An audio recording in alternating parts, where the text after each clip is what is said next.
A estrutura do átomo. O modelo mecânico ondulatório.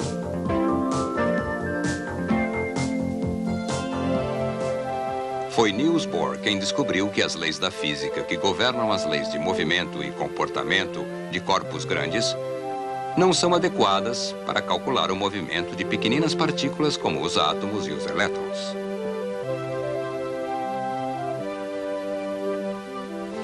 Com seu modelo, pôde explicar o comportamento dos átomos com um elétron. Mas ele não poderia predizer os espectros de radiação observados para outros átomos mais complexos.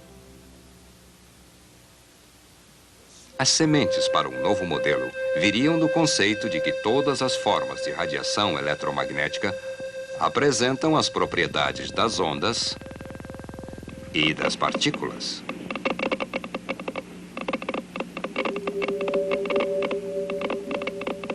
Este conceito levou o aristocrata francês oficial de marinha, Louis de Broglie, a refletir que as partículas da matéria podem também apresentar as características ondulatórias.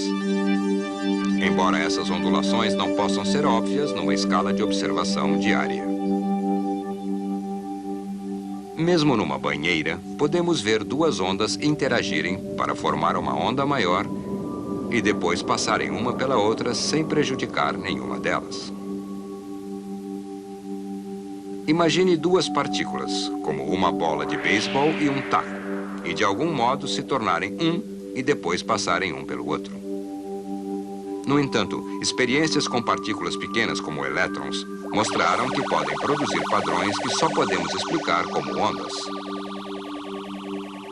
O padrão pode ser produzido mesmo que um único elétron passe de cada vez pelas fendas.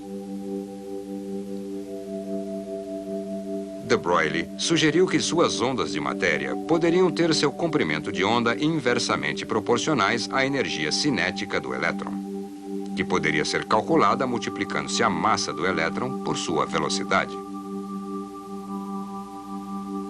De Broglie demonstrou que, usando suas partículas-onda, ele poderia prever cada órbita possível e seu raio para o átomo de hidrogênio. Ele também apresentou os mesmos níveis de energia que os previstos pelo modelo de Bohr. De Broglie propôs que nas órbitas estacionárias, ou primeiro nível de energia, a circunferência da órbita do elétron é um comprimento de onda de Broglie. Este único comprimento de onda ajusta-se à volta do núcleo do átomo a uma distância que permite que a onda interfira consigo mesma e forme uma partícula-onda parada ou estacionária. Na segunda órbita, n igual a 2, dois comprimentos de onda de Broglie ajustam-se à volta do núcleo, a uma distância que novamente produza uma partícula-onda estacionária. Este conceito mecânico ondulatório produziu uma nova visão do átomo que substituiu a de Bohr. Foi o físico austríaco Erwin Schrödinger quem pela primeira vez visualizou esse conceito. Ele propôs um átomo com um núcleo de carga positiva envolvido por uma nuvem esférica de partículas ondulatórias, ondas de elétrons. Werner Heisenberg, trabalhando com Max Born na Alemanha, chegou ao mesmo modelo de átomo de hidrogênio que Schrödinger, mas baseado em hipóteses físicas diferentes e usando cálculos matemáticos diferentes.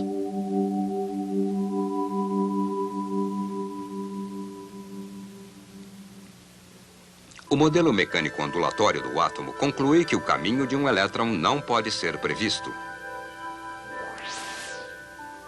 e que a posição de um elétron, em determinado instante, só pode ser considerada como uma probabilidade. A parte mais densa de uma nuvem é onde há a maior probabilidade de se encontrar o elétron. Podemos examinar esta incerteza de posicionamento e velocidade do elétron de outro modo. Em nosso mundo macroscópico, fótons de luz colidindo com uma massa relativamente grande não afetam perceptivelmente sua posição ou grau de movimento.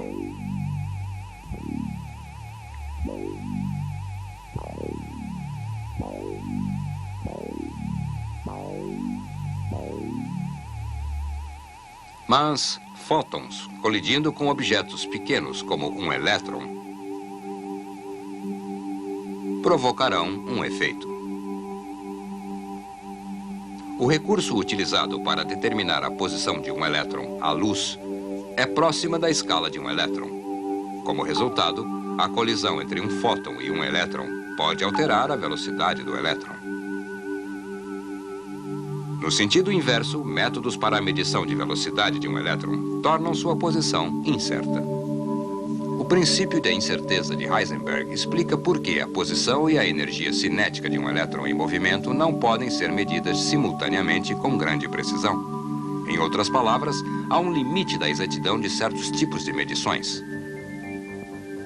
Matematicamente, o princípio da incerteza significa a incerteza da posição vezes a incerteza da energia cinética é igual à constante de Planck.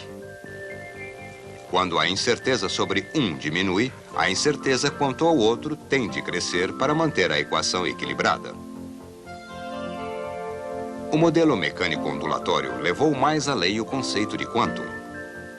Originalmente, ele tinha sido concebido para descrever feixes de radiação que só poderiam ter determinados níveis possíveis de energia. Bohr estendeu o conceito de quantum a órbitas possíveis distintas, às quais ele associou números quânticos para referência, geralmente descritos pela letra N. O modelo mecânico ondulatório definiu formas possíveis distintas de nuvens de órbitas, usando o número quântico L. A orientação dessa forma no espaço, usando o número quântico m. E os possíveis spins ou rotações do elétron descritos pelo número S. Para um átomo de hidrogênio com a órbita n igual a 1, só há uma forma possível. Esta forma tem o número quântico L igual a 0. Já que a forma é esférica, só pode ter uma orientação no espaço, descrita pelo número quântico m igual a 0. O hidrogênio, com um único elétron, só pode possuir um spin, S igual a meio. Portanto, podemos ignorá-lo neste exemplo. Quando n igual a 2, duas formas são possíveis. L igual a 0 e L igual a 1. Esta segunda forma pode ter várias orientações no espaço. M igual a 1, M igual a 0 e M igual a menos 1. Usando este pequeno grupo de números quânticos, um grupo muito mais complexo de estados de energia pode ser descrito, não somente para o átomo de hidrogênio. Mas, finalmente, um método tinha sido encontrado para descrever os estados mais complexos de energia de átomos com múltiplos elétrons e também para compostos com múltiplos átomos. Este modelo mecânico ondulatório ainda é o modelo de átomo aceito desde sua introdução, nos anos 20. A história não registrou quem pela primeira vez perguntou o tamanho da menor de todas as coisas. A relação daqueles que contribuíram com respostas, entretanto, estende-se por mais de 2000 anos. É da natureza da ciência nunca fechar os livros de qualquer campo de pesquisa onde ela conduz uma investigação. O próximo capítulo da estrutura do átomo ainda está por ser escrito.